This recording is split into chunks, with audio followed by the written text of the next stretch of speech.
In a replication form, two DNA polymerases collaborate to copy. Bonjour à tous.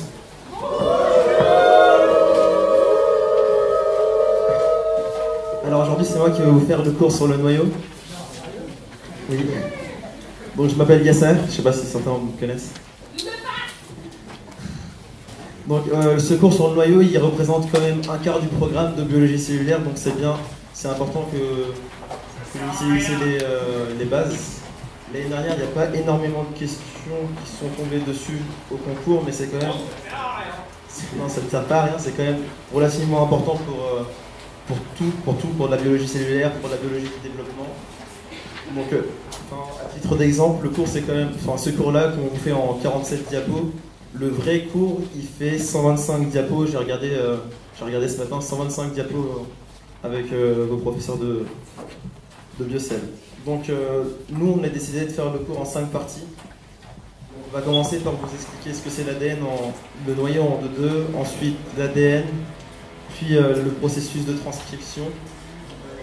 Donc l'ADN à l'ARN, la maturation de l'ARN, puis enfin on va terminer avec la réplication de l'ADN.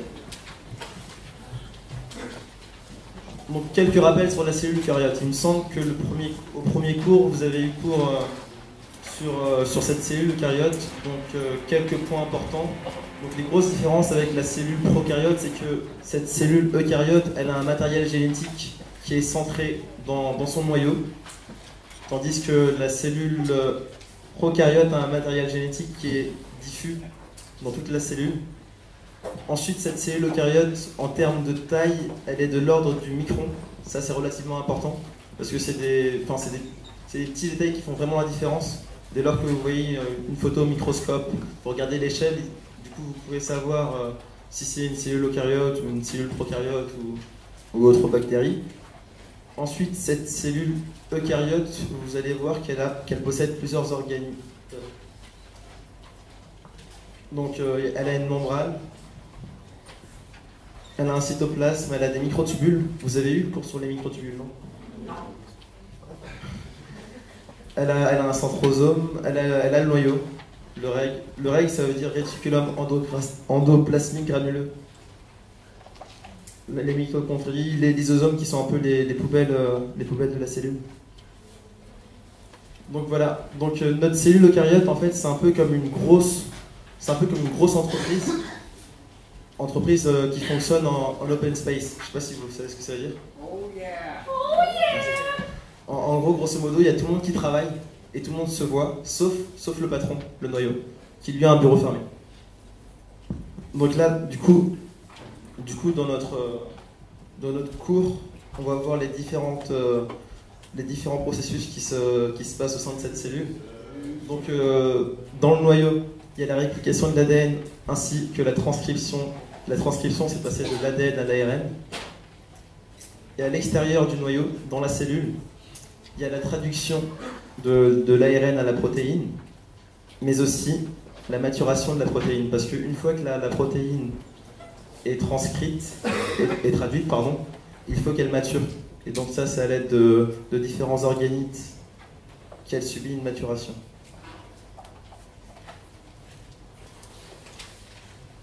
Donc voilà le plan. Donc là, on va d'abord parler du noyau. Je saute la première diapo, mais on va y revenir. Donc l'enveloppe nucléaire. L'enveloppe nucléaire, elle est composée de 3 membranes. De 2 membranes. 2 membranes qui sont dites trilamellaires. En fait, je vais vous faire un petit schéma parce que c'est pas forcément facile à saisir.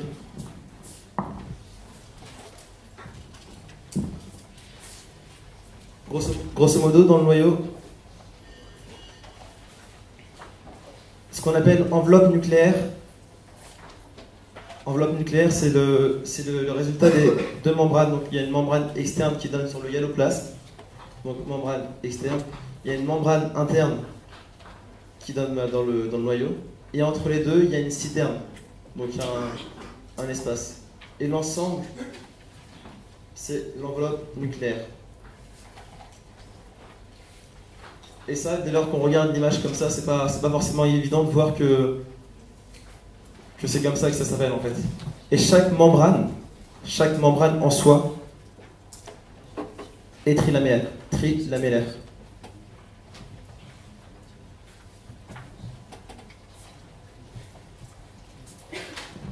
Voilà. Donc ce noyau, il est séparé du cytoplasme par une enveloppe nucléaire. Donc c'est pas une enveloppe fermée, enfin, il y a des facteurs de transcription, il y a les ARN qui peuvent passer et plein d'autres éléments. Donc il y a des échanges qui se font à travers des pores. Donc là je reviens à la diapo précédente. Donc je ne sais pas si vous voyez la souris. Donc vous pouvez voir que ce noyau, il n'est pas complètement refermé sur lui-même, il n'est pas étanche. Il y a ce qu'on appelle des complexes de pores, en fait. C'est comme des ouvertures, des petites portes, qui demandent un certain laisser-passer pour laisser rentrer des facteurs de transcription ou des ARN. Il y a vraiment énormément d'échanges. Après, on va voir au fur et à mesure du cours que pour avoir le privilège de rentrer ou de sortir dans ce noyau, il faut avoir un petit quelque chose. Voilà.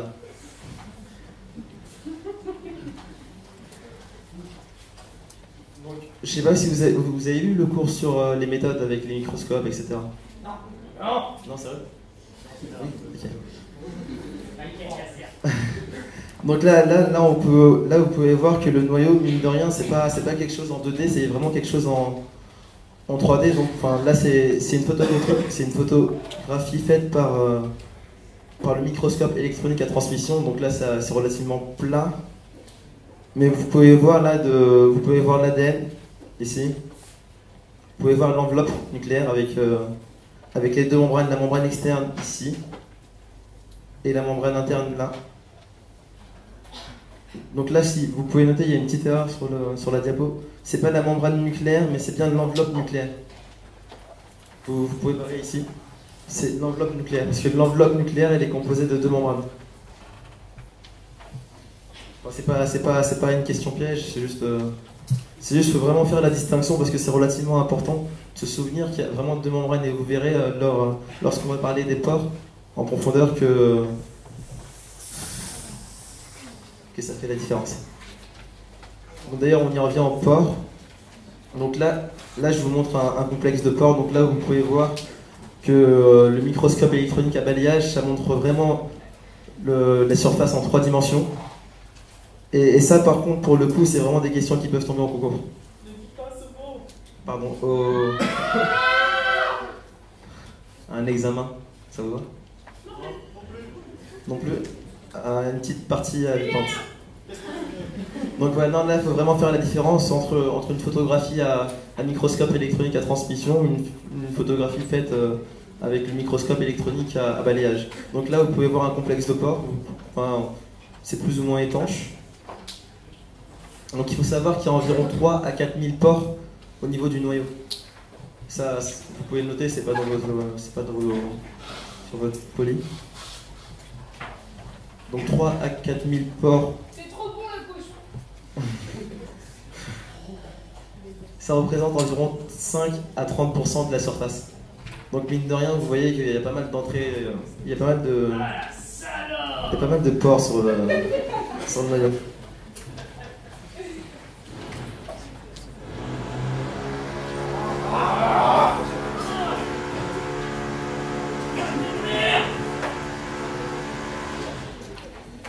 Donc là, je vais vous présenter le détail d'un pore. Donc c'est relativement complexe. En cours, on vous expliquera beaucoup mieux que moi.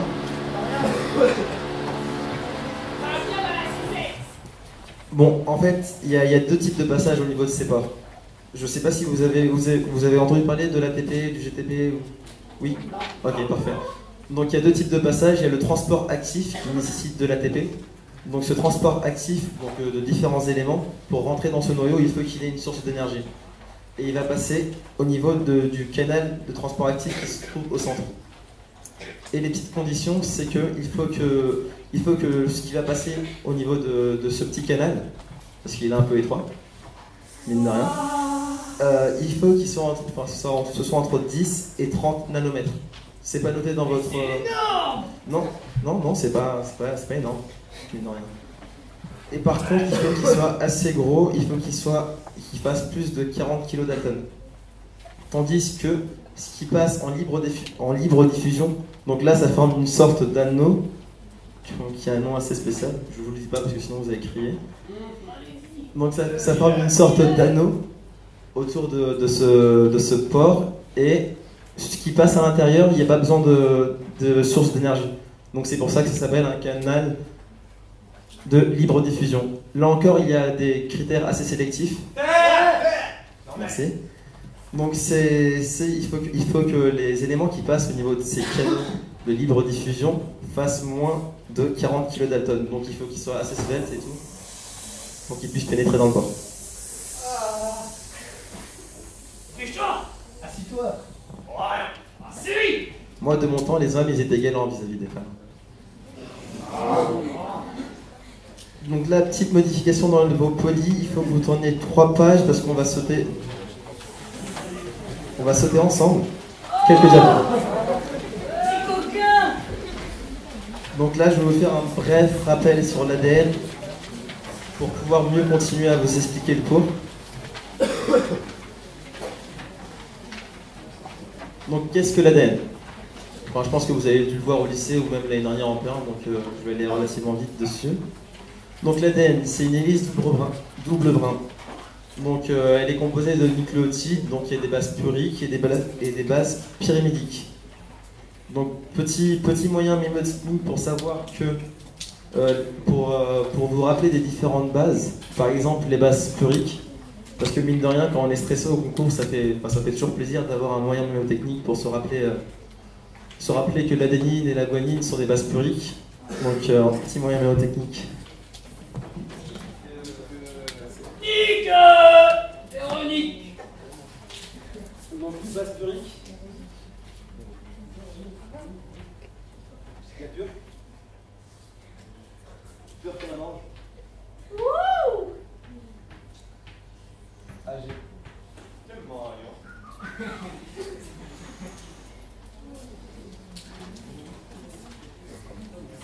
Donc voilà, c'est assez sympa de s'en rappeler et mine de rien, ça coûte rien de l'apprendre. Ensuite, les bases pyrimidines, donc la thymine et la cytosine, si je ne me trompe pas. Ouais, c'est ça. Donc ensuite, l'ADN est composé de brins complémentaires. Donc il y a des liaisons hydrogènes entre les différentes bases. Là encore, un autre moyen mémotechnique pour vous rappeler de combien de liaisons hydrogènes sont composés ces appareillements. Donc pour la liaison AT, il y a 2 liaisons hydrogènes, tandis que pour la liaison GC, il y a 3 liaisons hydrogènes. Mine de rien, ça vous paraît n'être qu'un détail, mais en fait c'est relativement important de le savoir. AT, il y a 2 barres, donc 2 liaisons hydrogènes, tandis que dans G, il y a plus ou moins 3 barres.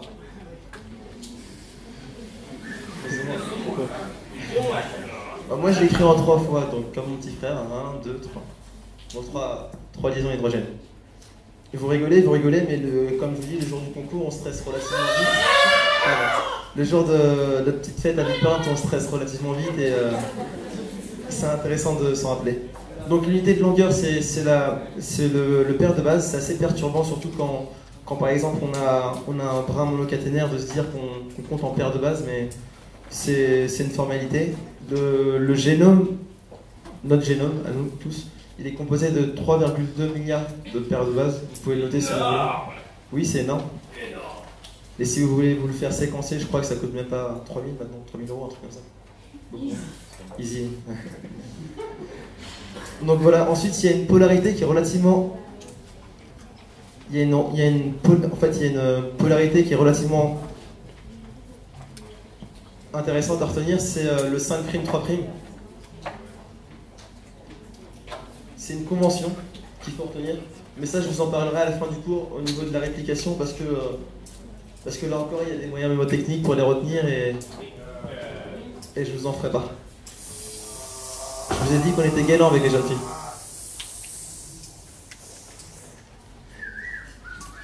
Donc voilà, quelques définitions. Là encore, on peut se faire piéger très très vite. Donc moi, je vous conseille vraiment de bien apprendre ces petites définitions. Donc un nucléoside, c'est une base plus un sucre. Tandis qu'un nucléotide, c'est un nucléoside plus un phosphate. Si vous voulez un autre moyen mnémotechnique. Non! Alors, dans les lettres de l'alphabet, ça fait ST. Donc T arrive après le S. Donc T est beaucoup mieux garni que le S, parce qu'il est arrivé bien après. Du coup, un nucléotide, ça englobe tout ce qui est derrière, donc le S et tout. Donc nucléotide englobe le nucléoside. Qu'est-ce qu'il dit? Le nucléotide englobe le nucléoside plus un phosphate. C'est foireux ton truc. Ben, moi, je l'ai retenu comme ça. La chromatine. Qu'est-ce que la chromatine? Alors il faut savoir que l'ADN se trimballe jamais seul, il a toujours 2-3 potes avec lui. Ben, en l'occurrence, ces 2-3 potes, ce sont des protéines qu'on appelle des histones. Donc ces protéines sont chargées négativement. Pourquoi? Parce que je vais vous faire un petit dessin, vous allez mieux comprendre. Ce petit dessin-là, on me l'a fait en pré-rentrée il y a quelques années et je l'ai retenu, donc j'espère que vous le retiendrez.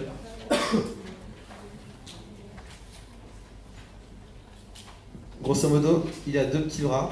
Ça, c'est un histone. C'est un histone. Il est mis. Et ces petits bras, ils sont chargés positivement parce que ils sont composés d'arginine et de lysine. Et dans le cours de biochimie, on vous a dit que ce sont des bases. Enfin, ils ont une polarité basique. Grosso modo, l'arginine et la lysine ont une polarité basique, ce qui fait que notre petite histone, elle est chargée positivement. Ça va, vous avez... Donc grosso modo, en fait, il y a de l'ADN qui s'enroule autour de son histone. Et étant donné qu'on a vu que l'ADN est composé de nucléotides, et que dans les nucléotides, il y avait des nucléosides plus des phosphates, et qu'on sait que les phosphates sont chargés négativement, ça fait qu'il y a une forte liaison électrostatique entre notre ADN et notre histone. Vous comprenez?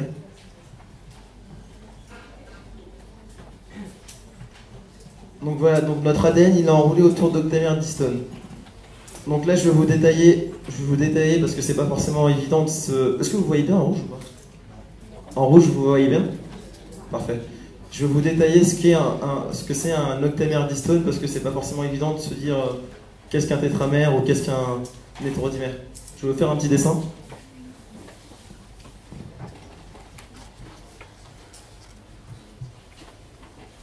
Donc là, on a notre tétramère 4 composé des histones H3 et H4. Et ensuite, on a notre hétérodimère. On en a même 2.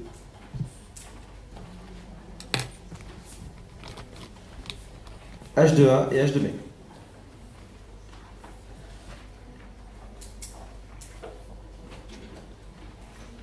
Il est 3h10, c'est l'heure du... Pastis!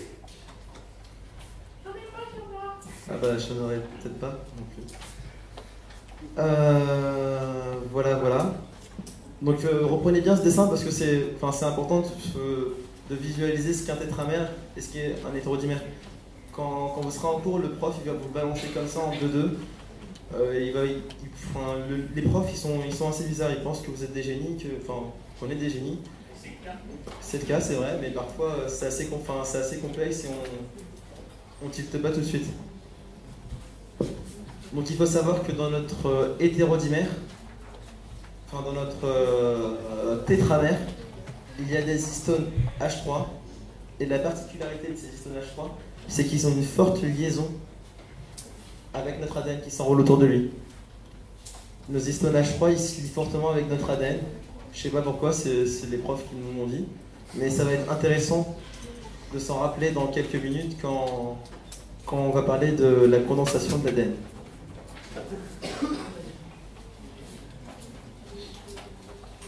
C'est bon? Donc en gros, grosso modo, dans nos histones, les histones c'est ce qui est collé à l'ADN. C'est un peu son cassure. Et il s'enroule. L'ADN, notre fil d'ADN, il s'enroule autour de l'histone. Et cet histone, il est composé de plusieurs petites histones en fait. Donc il est organisé en tétramères, donc 1, 2, 3, 4, et en hétérodimères. Hétéro, donc c'est pas les mêmes, dimères ils sont deux. Et il semblerait que l'histone H3 est fortement lié à l'ADN qui s'enroule autour de lui. Pourquoi? Pourquoi je sais pas. C'est une convention. Non, pour de vrai, ça doit être complexe parce qu'ils n'ont pas forcément expliqué.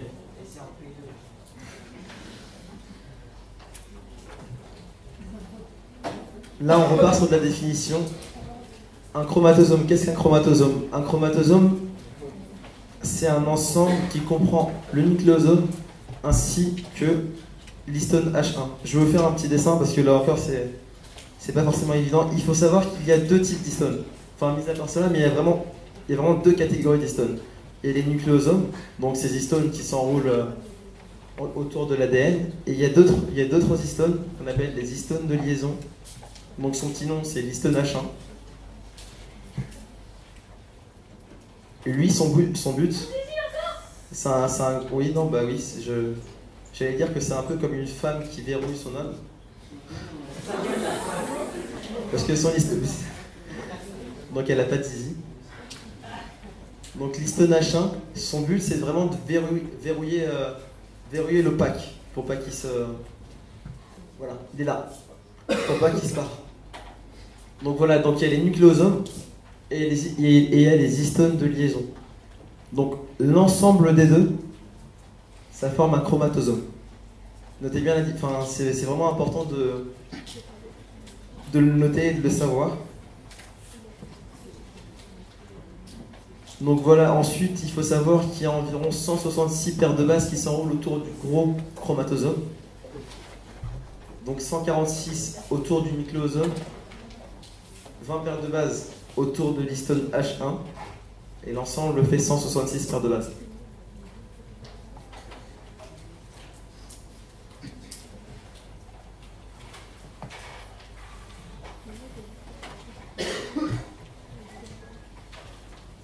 Voilà, donc là on va faire encore une petite manipulation au niveau de notre poly, on va retourner en arrière.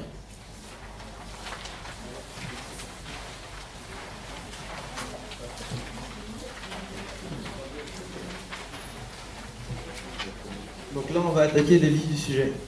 Tout ce que je vous ai dit, ce n'est pas pour rien, c'est justement pour vous expliquer cette partie qui est l'une des parties clés du cours, vraiment. Si vous avez compris ça à la fin du cours, je serais vraiment très heureux pour vous. Notamment si vous êtes primant. Donc la chromatine, on a vu que c'est une molécule d'ADN qui est associée à des protéines. Cette chromatine, elle a plusieurs aspects. La chromatine, c'est de l'ADN, c'est le petit nom de l'ADN. L'ADN avec ses histones autour. Et elle a deux aspects. Elle a un aspect plus ou moins diffus qui s'appelle le chromatine, et elle a un autre aspect qui est un peu plus condensé qui s'appelle l'hétérochromatine. Et au sein de cette hétérochromatine, il y a deux types d'hétérochromatine. Il y a deux possibilités. Soit elle est facultative, soit elle est constitutive. Là, mine de rien, ça ne vous dit rien, mais dans les diapos qui vont suivre, vous allez voir que ça prend tout son sens.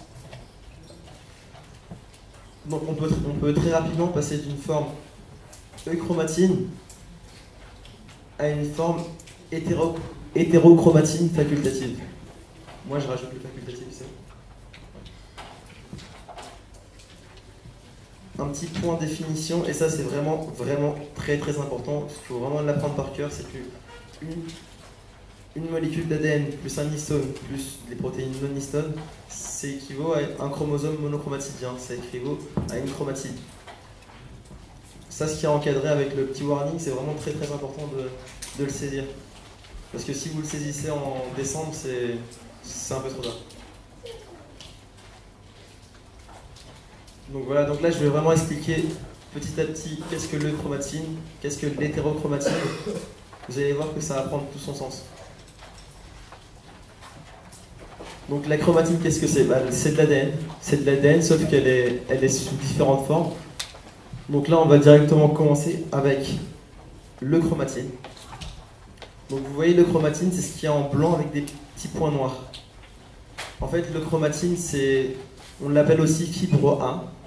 Elle a un diamètre de 10 nanomètres. Ça, c'est pas noté sur votre feuille, mais vous pouvez le noter. La fibre A a un diamètre de 10 nanomètres. Donc ça, en l'occurrence, c'est petit. Donc quand on regarde au microscope électronique, à transmission, vous voyez que ça forme une sorte de collier de perles. En fait, c'est dû au fait qu'il y a des petits ribosomes, non, des petits histones, pardon, des petits histones autour.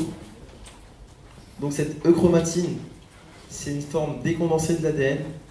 C'est la forme avec laquelle on pourra transcrire l'ADN en ARN, et c'est une forme avec laquelle on pourra répliquer l'ADN.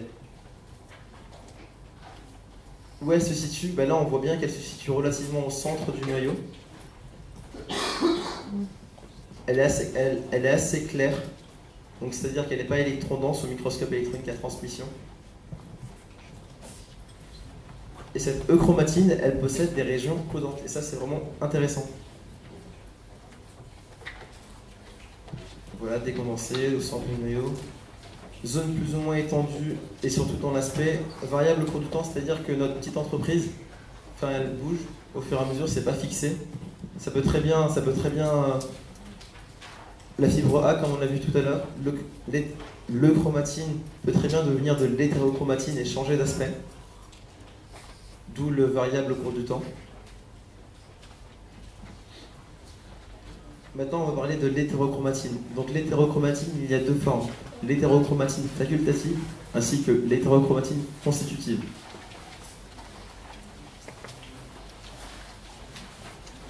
Donc cette hétérochromatine, généralement, on l'appelle fibre B. Quant à elle, elle a un diamètre de 30 nanomètres. Là encore, c'est pas noté, mais moi je vous conseille de le noter. C'est une hétérochromatine, comme vous pouvez le voir, qui est électron-dense, c'est-à-dire qu'elle apparaît vraiment en grisé sur nos photos de microscope électronique à transmission. On peut la trouver à la fois, généralement on la trouve en périphérie ou très proche du nucléole. Le nucléole, c'est ce qu'il y a en haut à gauche, à droite, là. Cette hétérochromatine, elle a plusieurs fonctions, notamment le stockage de l'ADN.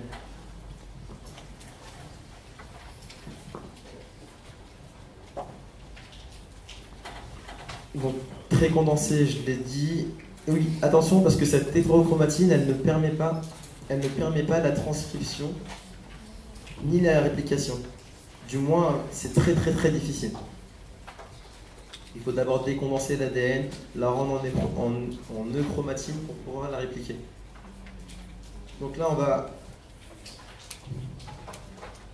on va commencer avec l'hétérochromatine facultative. Faites bien que j'ai inversé par rapport à vos diapos. Donc j'ai préféré commencer avec l'hétérochromatine facultative parce que pour moi c'est celle qui est... ça suit un ordre logique parce que l'euchromatine, quand on la condense, elle se transforme en hétérochromatine facultative ou trabéculaire. Facultative et trabéculaire, c'est la même chose.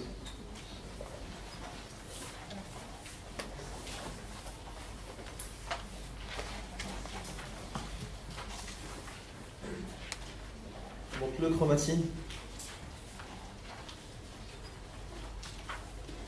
se transforme en hétérochromatine facultative ou trabéculaire.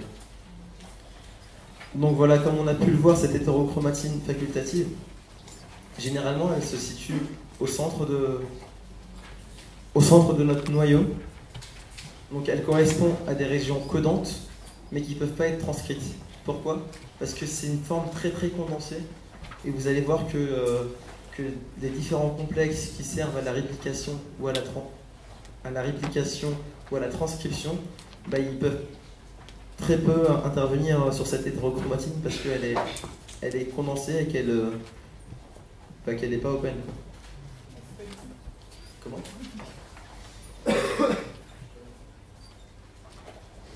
Donc voilà, donc cette hétérochromatine facultative correspond à des régions qui peuvent être codantes, mais dans certaines cellules, pas toutes les cellules.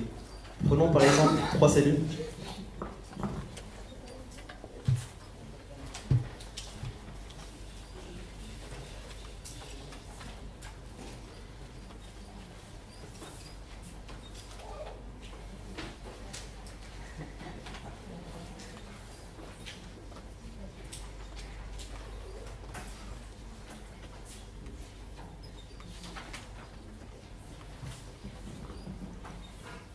Dans une cellule, elle peut être... Enfin, comment on veut l'expliquer?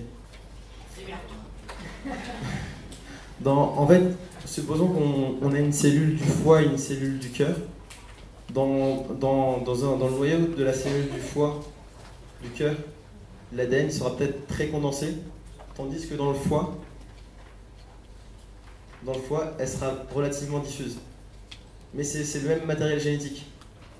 Je ne sais pas si vous voyez ce que je veux dire. C'est pour ça que sur le poly, il y a marqué régions qui peuvent être transcrites ou codantes en fonction de la cellule.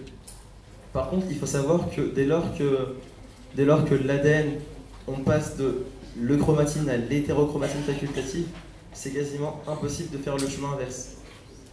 Ça va à sens unique. C'est vraiment une situation irréversible. Le meilleur exemple, c'est les cellules souches qui possèdent un matériel génétique qui est relativement dense. Et plus ça va, et plus la cellule se spécialise, et plus elle éteint des gènes. Ce qui fait que quand elle éteint ces gènes, c'est comme si elle les condensait, et du coup ils sont inatteignables, on ne peut plus les utiliser. C'est un peu ça le principe. Donc l'hétérochromatine facultative, c'est ce qu'on vient de faire. L'hétérochromatine constitutive. Donc là c'est un peu plus complexe, c'est une hétérochromatine. Je vais tourner la page avant. C'est une hétérochromatine qui est relativement présente à la périphérie du noyau et qui est aussi présente dans certaines cellules au niveau du nucléole. Le nucléole, on va en reparler juste après. Donc cette hétérochromatine constitutive, elle correspond au télomère et au centromère. Là, vous allez me dire, mais qu'est-ce que c'est un télomère? Qu'est-ce que c'est Ah, vache de merde! C'est pas vrai. Alors, un télomère, les télomères, ce sont les extrémités des fibrilles du chromosome. Grosso modo, là, il y a notre noyau, il y a notre fibre d'ADN. Donc, les deux extrémités, ce sont les télomères. Donc là, télomère. Et les centromères, c'est ce qui est à l'opposé du noyau. Donc, le petit bout ici, ce sera un centromère. Grosso modo, c'est ça. Donc, le pôle opposé du noyau, centromère. Donc là, tout autour, il y a de la lamina.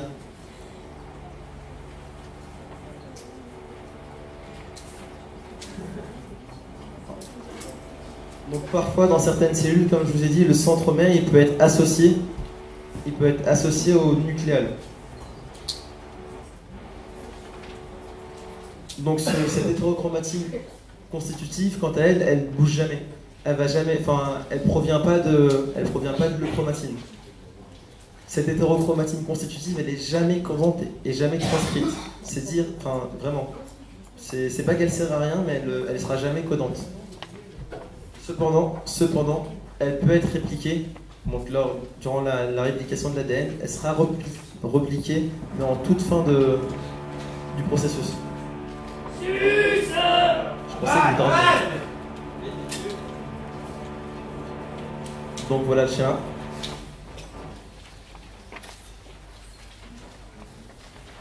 Alors là, on a une figure qui est relativement intéressante pour comprendre les différents aspects. Donc vous pouvez voir tout en haut que... Ah, pardon, il fallait tourner.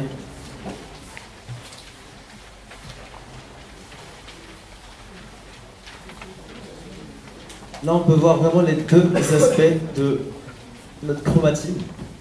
Donc là-haut, vous avez la fibre A et en bas la fibre B. Et vous pouvez voir qu'au niveau de la fibre A, il y a relativement beaucoup d'espace pour justement accueillir des facteurs de transcription ou d'autres éléments qui régulent l'ADN. Si jamais vous devez avoir une réplication, elle sera faite que au niveau de la fibre A. Pourquoi? Parce qu'il y a de l'espace et le complexe il peut venir se poser sur l'ADN et travailler. Tandis que là, si jamais l'ADN se met en fibre B, c'est une sorte de crevarde qui se reproduit sur elle-même et qui ne veut pas bouger, et du coup le complexe il ne fera rien faire sur elle. C'est un élément, c'est comme si elle se protégeait. Donc là encore, c'est un point qui est relativement intéressant de comprendre, c'est la régulation. La régulation de notre réplication ou autre, de l'expression du gène, elle est essentiellement due à la condensation et à la décondensation. Donc comme vous avez pu le voir dans la diapo précédente, fibre A décondensée, fibre B condensée. Jusqu'à là, ça va. La condensation, du coup, on n'a vraiment aucune expression du gène. Pourquoi? Parce que le complexe, il n'a pas pu se déposer au niveau de la fibre. Du coup, la réplication est quasiment impossible. Ou alors, elle est relativement compliquée. Tandis que dès lors que l'ADN est décondensé, il y a une expression du gène qui est possible. Je dis impossible parce que l'expression du gène, elle ne dépend pas que de la condensation. Donc là, c'est vraiment pour vous résumer, décondenser, expression du gène. En réalité, vous verrez que l'expression du gène, elle n'est pas forcément... Tu m'as l'air bien, En réalité, vous verrez que l'expression du gène, elle n'est pas que due à ça, elle est aussi due à des facteurs de transcription et à d'autres éléments qui viennent se poser sur l'ADN. Mais à notre niveau, c'est ça qu'il faut retenir. Condensation, pas d'expression du gène. Décondensation, expression du gène. Donc voilà, au niveau de notre décondensation, il y a deux gros procédés qui permettent à l'ADN d'être décondensé. En fait, si vous vous rappelez bien, j'ai fait un petit schéma avec notre histone et l'ADN qui s'enroulait. Il est là. Donc là, il y a notre histone. Et là, il y a l'ADN qui s'enroule autour. L'ADN, il est chargé moins parce qu'il y a un phosphate. Parce qu'il peut posséder du phosphate. Tandis que notre histone, il a des pôles, entre guillemets, chargés positivement grâce à l'arginine et la lysine. Mais pour décondenser nos ADN et nos histones, on peut acétyler de l'ADN et en fait, le groupement acétyle, il se cale ici en fait et il masque la charge positive de l'histone. Du coup, s'il n'y a plus de masse, s'il n'y a plus de charge positive à cause du groupement acétyle,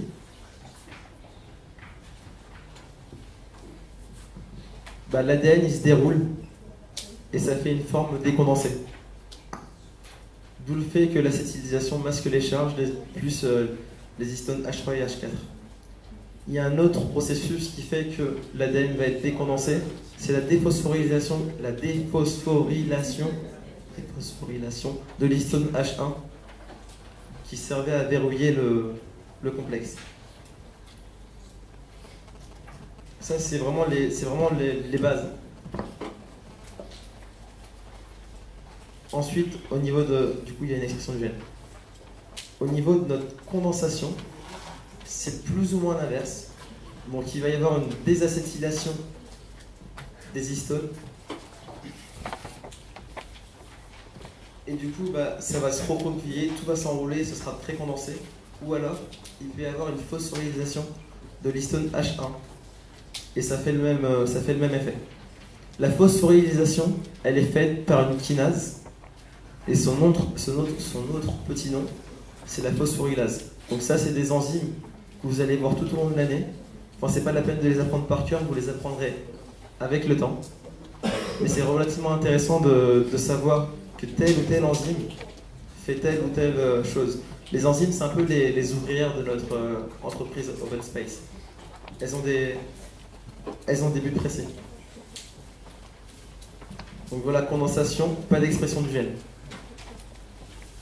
Après, un petit plus, vous n'êtes pas obligé de le noter, vous le verrez au cours de l'année, c'est que pour condenser l'ADN aussi, on peut jouer sur le fait que on peut jouer sur l'histone H3 que j'avais dessiné.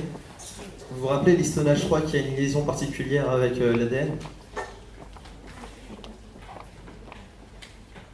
On peut jouer dessus en le méthylant, du coup en rajoutant un méthyle.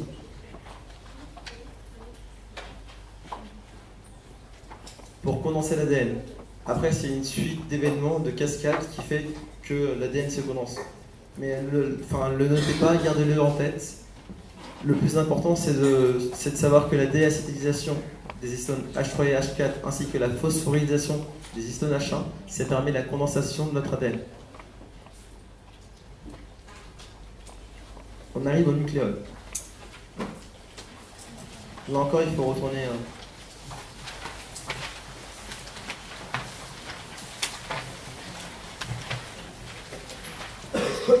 Alors, qu'est-ce que le nucléole? C'est la région du noyau où est transcrite l'ARN ribosomal. Donc, on a pu voir tout à l'heure que l'hétérochromatine constitutive pouvait parfois être associée au nucléole. Donc, l'ARN ribosomal, aussi appelé ARNR, elle forme le préribosome dans le noyau, puis le ribosome dans le cytoplasme. Sur votre diapo, sur vos polis, il me semble qu'il y a une erreur. C'est que le ribosome n'est pas dans le noyau, mais est bel et bien dans le cytoplasme.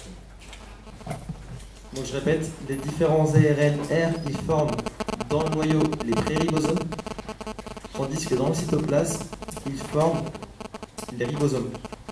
Dans le cytoplasme et pas dans le noyau. Par l'assemblage d'une grande et d'une petite sous-unité.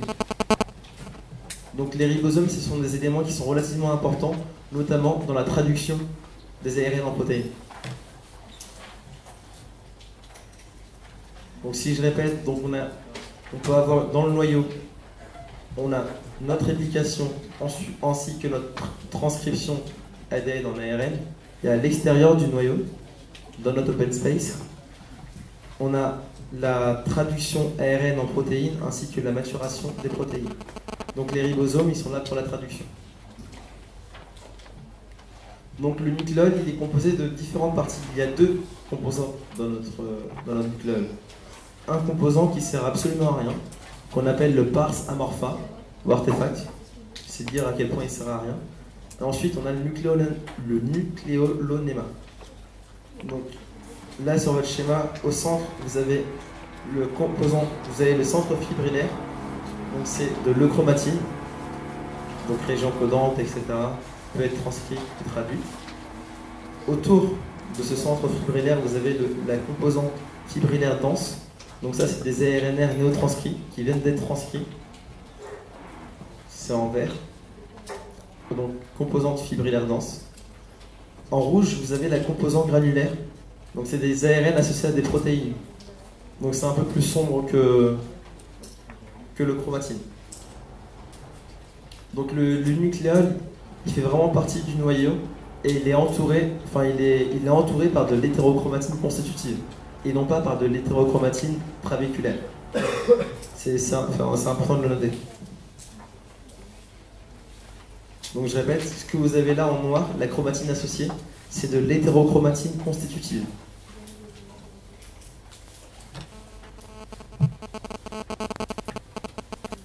Maintenant, on va passer au processus de transcription.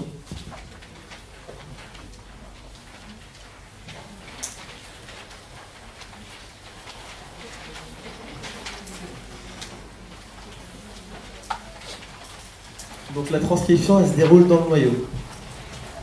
Au niveau de notre gène, il y a plusieurs éléments. Sur notre gène, il y a le promoteur en 5' ainsi que la séquence transcrite. Donc là, vous pouvez voir qu'en 5' et toujours en 5', il y aura notre promoteur. Donc au sein de notre promoteur, on trouve 3 éléments. Des séquences régulatrices, notre boîte data et un site puissant. Des séquences régulatrices, c'est par exemple des facteurs de transcription qui viennent se poser au début de notre gène. Donc là, on a notre gène, information génétique, ADN. Là, on a notre partie de promoteur, donc en 5' du gène. Il faut faire attention parce que le promoteur, il n'y a pas d'information génétique. Comment dire? C'est pas une partie codante. La partie codante, c'est tout ce qui vient après le site plus 1. Le site plus 1, c'est là où on trouve le premier acide aminé, le premier nucléotide de la séquence transcrite. Donc tout ce qui vient avant, ce ne sera pas transcrit. On a des séquences régulatrices qui viennent sur notre promoteur en 5', que ce soit des facteurs de transcription qui arrivent pour donner le feu vert, ou des facteurs de régulation qui arrivent pour justement bloquer cette transcription. Ensuite, on a une boîte Tata en réponse à la Tata Binding Protein. Oh yeah! Merci beaucoup. Et on a notre site plus 1. Donc ça, c'est vraiment intéressant de le voir. C'est vraiment intéressant de comprendre que ces séquences régulatrices, ce ne sont pas toujours les mêmes. Donc d'un promoteur à un autre, ça peut varier. Certains facteurs de transcription ou certains autres facteurs peuvent très bien dire let's go à un gène et bloquer un autre. Donc qu'est-ce que la transcription? Donc la transcription, c'est un processus qui permet de fabriquer un ARN à partir d'un ADN. Grosso modo, on va reproduire à l'identique, plus ou moins à l'identique, notre gène avec deux, trois modifications. Les grosses différences entre un ADN et un ARN, c'est que notre ADN, il est double brun, tandis que notre ARN, il est simple brun. Déjà, d'une. Ensuite, notre ARN, à défaut d'avoir de la thymine, il a de l'uracile. Et ensuite, la troisième différence, elle se voit surtout au niveau de la localisation. L'ADN, c'est que dans le noyau. Tandis que l'ARN, il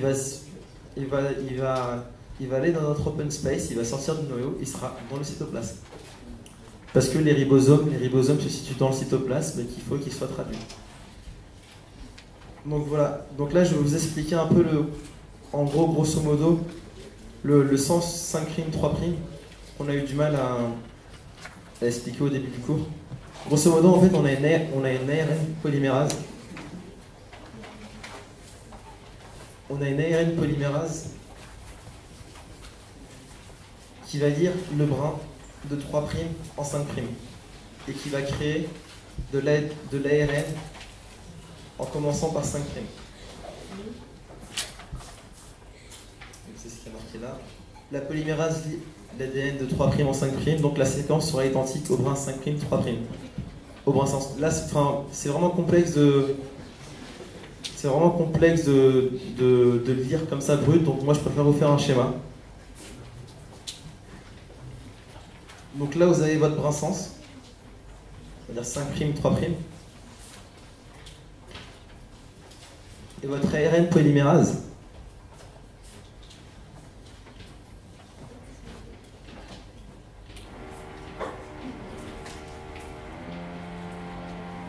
Elle va lire votre brin sens en allant vers 5' et en créant, grosso modo, du 5'. Moi, un jour, il y a un mec qui m'a dit une phrase qui est assez dégueu d'ailleurs, mais qui m'a permis de me rappeler du sens de lecture de l'ARN polymérase, et ce, tout au long de ma P1. C'est que l'ARN polymérase, comme l'ADN polymérase, à chaque fois, elle chie du 5'. C'est dégueu, mais c'est ma resté en tête, et à chaque fois, je me trompe vraiment jamais. Donc, pour qu'elle chie du 5', il faut qu'elle parte de 3'. Comme ça fait une certaine complémentarité. Donc, avec ça, c'est sûr que vous vous trompez pas.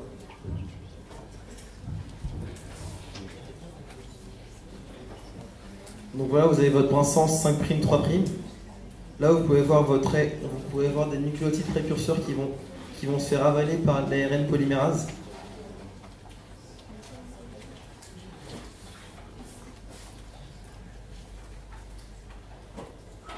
Et vous pouvez voir que là, l'ARN polymérase, elle est en train de chier le 5'. Mais en fait, l'ARN polymérase, elle travaille sur le brin matrice, et le but, c'est de reformer le brin sens. Donc là, vous pouvez voir que le brin sens, c'est une sorte de modèle. Et là, il y a l'ARN qui vient d'être formé qui ressemble à ce brin sens. Sauf qu'à défaut d'avoir de la thymine, on a de l'uracile.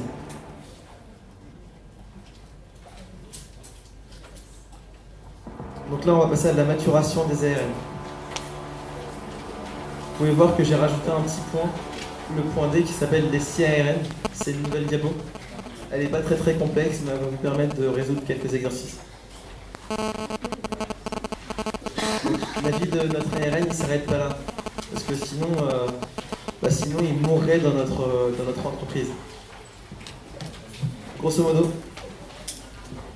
modo, l'ARN, il faut qu'il soit protégé, parce que sinon il n'a aucune stabilité et il va se faire bouffer.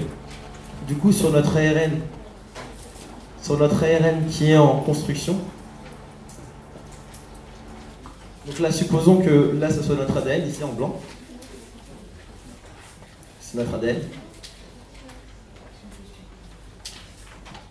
Notre double brin d'ADN. Donc là, on a notre pré-ARN qui sort. Notre pré-ARN, dès lors qu'il naît, en fait, c'est comme un bébé, il faut qu'il soit tout de suite protégé. Donc au niveau de la partie 5' de notre ARN, on va rajouter ce qu'on appelle une coiffe guanine méthylée. Et au niveau de notre 3' de l'ARN, donc ici, on va rajouter ce qu'on appelle une queue poly 1. Oui. Et plus la queue est longue et plus il sera protégé. C'est bizarre, hein? Merci. Donc grosso modo, cette coiffe guanine méthyle ainsi que cette queue poly A, je répète, elles sont là pour réguler, pour protéger et pour rendre stable notre ARN. Donc là, vous pouvez voir qu'au tout début, notre ARN il est court, mais il commence directement à avoir cette coiffe. Au fur et à mesure, dès lors que l'ARN polymérase finit son boulot, elle lui rajoute une queue poly A. Mais il n'y a pas que ça dans la maturation de notre ARN. Il y a aussi ce qu'on appelle la maturation post-transcriptionnelle. Donc notre ARN, une fois sorti, une fois qu'il est protégé, dans le cytoplasme, il possède ce qu'on appelle des exons et des introns.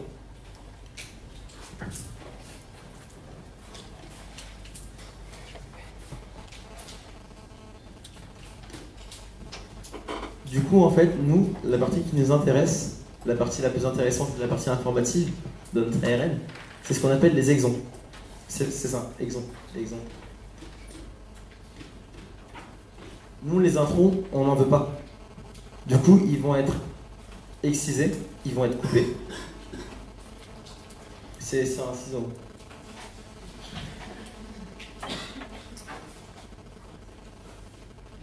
Ils vont être coupés, du coup, on n'aura que des exons. Je vais refaire le schéma plus proprement.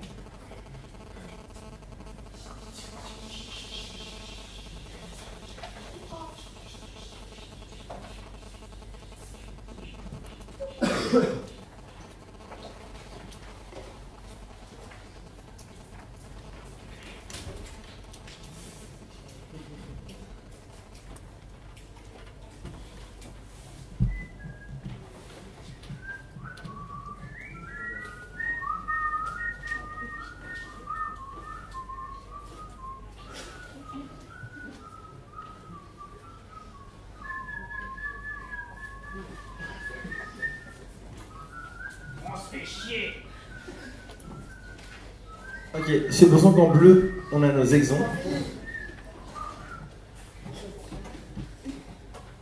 Et en rouge, nos introns. Du coup, le spliceosome, donc c'est un gros complexe protéique. C'est un peu des ciseaux. Il va nous couper tous nos introns. Donc il va nous les exciser. Ensuite, il y aura l'épissage. L'épissage, c'est le rabougement de tous les exons.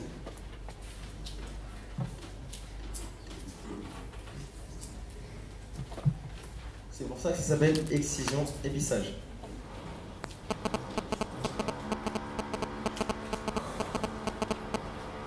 Voilà, et du coup, on obtient un ARN qui est mature et qui peut enfin être traduit en protéines. Parce qu'avec ça, vous ne pouvez rien faire. Exact. Donc toute cette maturation post-transcriptionnelle, elle se déroule dans le cytoplasme et non pas dans le noyau. Si jamais vous avez une question durant laquelle on écrit la maturation post-transcriptionnelle des ARN se produit dans le noyau, c'est faux. Donc voilà, la maturation alternative. En fait, il y a plusieurs procédés qui nous permettent de différencier, comment dire, d'avoir de multiples ARN. Il y a le fait que les promoteurs, il y en a plusieurs dans le gène. Le fait aussi que la queue poly A, elle peut être de différentes tailles. Et troisièmement, l'excision épissage. Donc ces trois procédés nous permettent d'avoir énormément de multitudes d'ARN et d'être tous différents. Du coup, on peut passer de 30 000 gènes à 3 millions de 30 000 gènes à 3 millions d'ARN.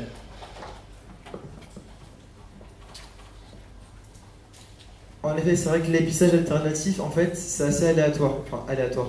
Ce ne sera pas toujours le même schéma d'épissage.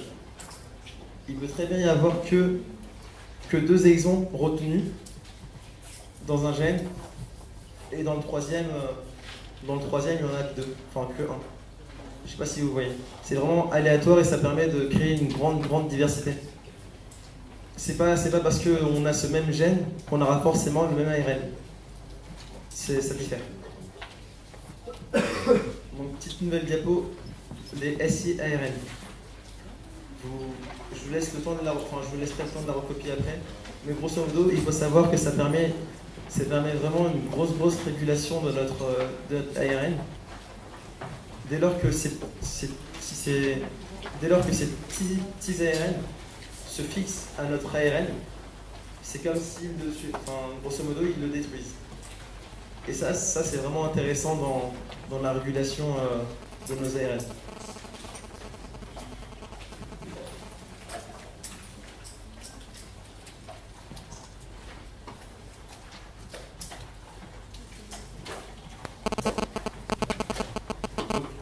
La particularité de ces siARN, c'est dès lors qu'ils se lient vraiment spécifiquement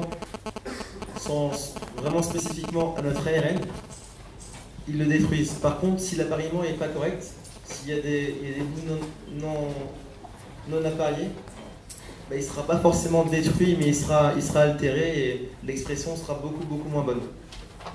Donc le petit exemple, c'est avec le siARN protéine A. Si jamais il se lie à l'ARNM codant pour l'expression de cette protéine A, il n'y aura plus d'ARN pour la protéine A. C'est vraiment en cela. C'est une sorte de technique pour empêcher l'expression de tel ou tel gène.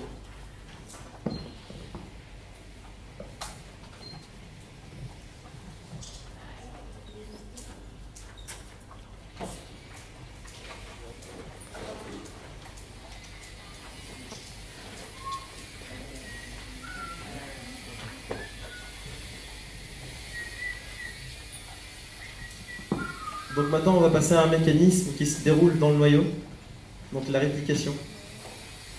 Donc cette réplication, elle n'est pas complexe du tout. En fait on part de notre brin complémentaire, il faut qu'on décondense. Donc il faut vraiment que ce soit que de la fibre A pour qu'on puisse faire de la réplication. La fibre B, comme vous avez vu, ça ne marche pas. Donc en fait, on va partir de notre double brin, je vais vous faire un schéma, on va partir de notre double brin et on va créer de nouveaux brins.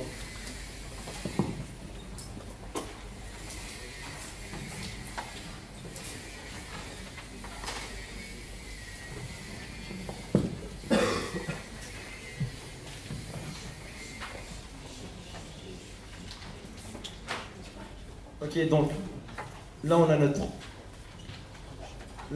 ancien double brin, il va servir de matrice, de modèle pour créer en rouge ce qui va être les nouveaux rangs.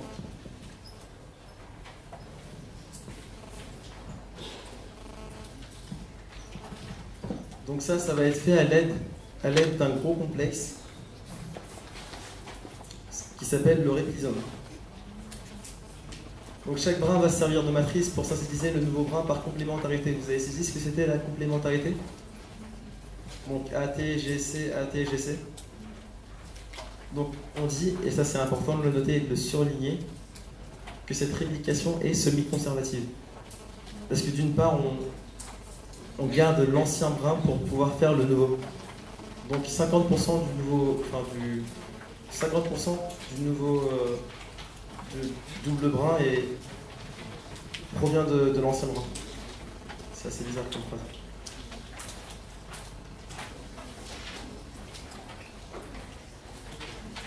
Voilà, donc cette réplication, elle se fait au niveau Cette réplication, elle se fait au niveau des origines de réplication, correspondant à des séquences particulières, vraiment, de molécules qui comportent environ 300 paires de bases. Donc la synthèse d'ADN, comme la synthèse d'ARN, elle se fait de 5' en 3'. C'est toujours la même chose avec l'ADN polymérase qui chie du 5'. J'espère que vous allez retenir cet exemple parce que moi j'arrive plus à l'enlever et ça me fait chier. Donc pareil, en fait je vous explique grosso modo comment ça se passe. Donc là on va avoir notre ancien brin.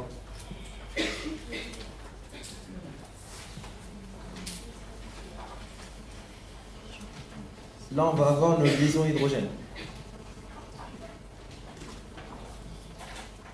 Disons que là c'est 5', là c'est 3'.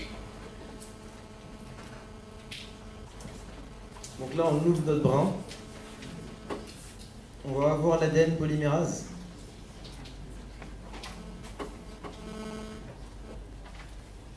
Qui va chier du 5'.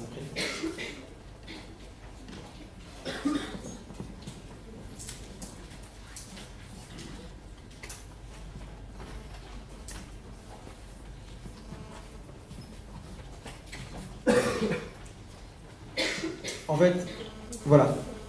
Donc là, on a notre nouveau brin. Et ce brin-là, ce brin-là, ce sera le brin précoce. C'est pour faire la différence avec le brin tardif. Donc là, on a notre ADN polymérase qui fonctionne que en lecture de 3' vers 5'. Pour pouvoir, entre guillemets, chier son 5'. Donc, ouais, vraiment, vous le retiendrez.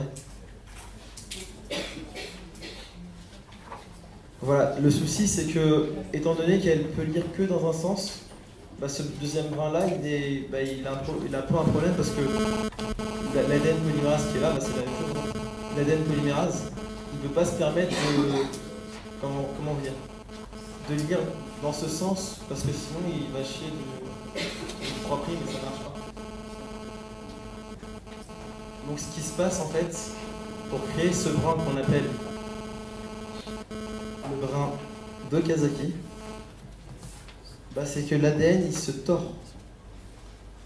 Et pour vous l'expliquer, le mieux ça a été de vous montrer une vidéo dans laquelle l'ADN polymérase en fait va dans un sens, crée le brin précoce pour ce brin là, et pour ce nouveau brin qui est là-haut, pour le brin complémentaire en fait, il y a des protéines qu'on appelle des protéines SSB qui font partie de ce gros complexe qui est le réplisome. Ces protéines SSB, elles servent à comment dire, faire tourner ce brin pour qu'il puisse être lu, dans le sens 3' vers 5'. Donc, je vais vous montrer une vidéo parce que là, mine de rien, j'arrive pas à le redessiner. Donc là, grosso modo, vous voyez, ça c'est le brin qui va être ouvert. Ça c'est le brin précoce qui est là. Et là, c'est le brin qui est là-haut avec les fragments de Kazaki. Et toi, lance-nous le film. C'est en anglais donc. Oh yeah. Copy the leading strand template and the lagging strand template DNA. In this picture, Donc en rouge, là, les petites boules rouges que vous voyez, bah, c'est des protéines SSB qui servent à maintenir l'ADN en simple brin pour pas qu'il se replie tout de suite. Et ce que vous voyez en bleu, c'est ce qui sert à créer des amorces d'ARN. Parce qu'en fait, quand notre ADN polymérase va créer ce fragment d'Okazaki, elle va y aller par parties, comme ça en fait. Elle va pas le créer d'un coup. Et du coup, devant, il y aura des petites amorces d'ARN. Devant le petit brin d'Okazaki, il y aura des petites amorces d'ARN qui vont s'enlever plus tard, mais qu'il faut mettre. Et c'est cette petite machine bleue qui les met. Ensuite, that produces the lagging strand has just finished an Okazaki fragment. The clamp that keeps the lower DNA polymerase attached to the lagging strand.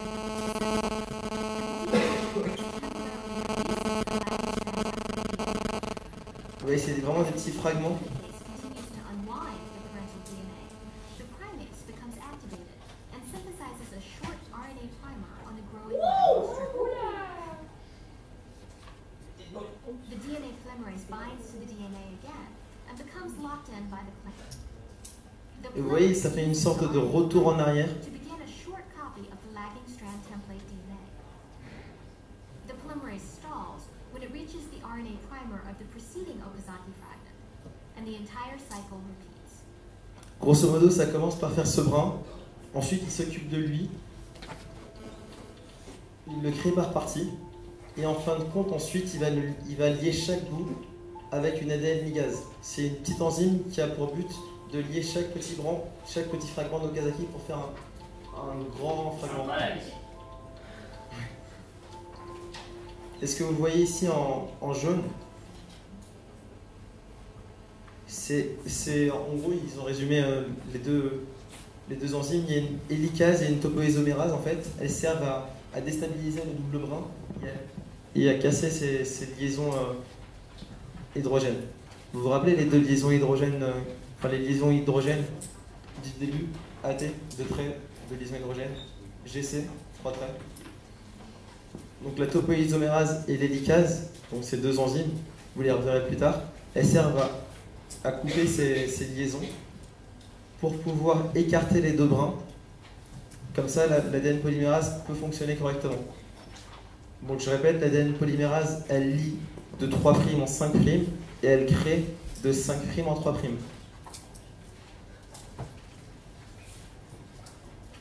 Je vous laisse la petite vidéo pour la musique.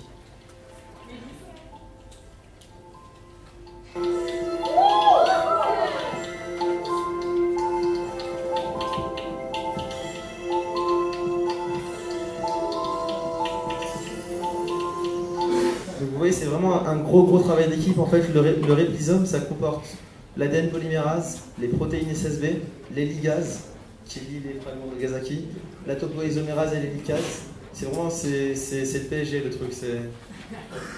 C'est vraiment une grosse équipe. Non, je pense que ça va aller. Bah, la vidéo, en fait, il faut vraiment la comprendre, mais c'est vraiment, en fait, ça explique vraiment.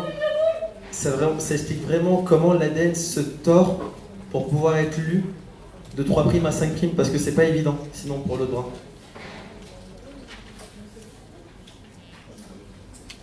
Donc, petite particularité des enzymes, je sais pas si vous le savez, mais quand vous voyez ASE à la fin d'une... Quand vous voyez ASE à la fin d'un nom, c'est probablement une enzyme. Donc là, ADN polymérase, c'est l'enzyme qui sert à polymériser l'ADN.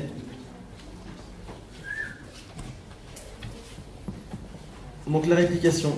On va finir sur la réplication et sur la durée. Ça, pour le coup, c'est déjà tombé en concours. Voilà. Donc on va commencer par l'euchromatine, parce que l'euchromatine, comme vous avez pu le voir au tout début, c'est la forme la plus décondensée et la plus facilement accessible pour notre grosse équipe du ribosome. Donc en début de phase S, je vais vous refaire un cycle cellulaire. En début de phase S, on commence par l'euchromatine parce que c'est la plus facile et celle qui est le plus disponible. Vous savez quand j'ai toi ? pour vous faire plaisir. Donc grosso modo, cycle cellulaire. Donc là, vous avez votre cellule souche en phase G0 qui attend juste de rentrer en phase G1. Phase G1. Phase S. Phase G2. Mitose. Donc phase S, c'est la phase durant laquelle le brin monochromatidien est dupliqué. Donc nous ici en début de phase S, on va commencer par ce qui est plus facile à dupliquer. Celle qui est le plus open, c'est le chromatide. Euchromatine. Non, ce n'est pas une salope. Donc en milieu de phase S, on va continuer par l'hétérochromatine facultative. Vous savez, c'est la fibre B, 30 nanomètres. C'est celle qui résulte de l'euchromatine avec une acétalisation des histones H3H4 ou alors une déphosphorisation de l'histone H1. Et en fin de S, phase S, on va avoir l'hétérochromatine constitutive qui va se faire repliquer. Donc c'est vraiment important de connaître l'ordre. En même temps, c'est un ordre qui est plus ou moins logique. Et c'est surtout la durée qui peut être demandée. Il me semble qu'il y a 2 ans, c'est tombé, mais c'était pas forcément cette durée-là. Mais on sait jamais. Bilan final de cette réplication, donc on passe maintenant à 2 x 23 molécules d'ADN répliquées. Donc 2 x 23 fibres chromatiniennes répliquées, 2 x 23 chromatides répliquées. Vous trouvez ça assez lourd, mais c'est vraiment très important de bien faire la relation avec molécules d'ADN, fibres chromatiniennes, chromatides répliquées. Donc en tout, ça nous donne 46 chromosomes bichromatidiens qui forment notre chromosome, qui forment donc 2 groupes de 23 chromosomes.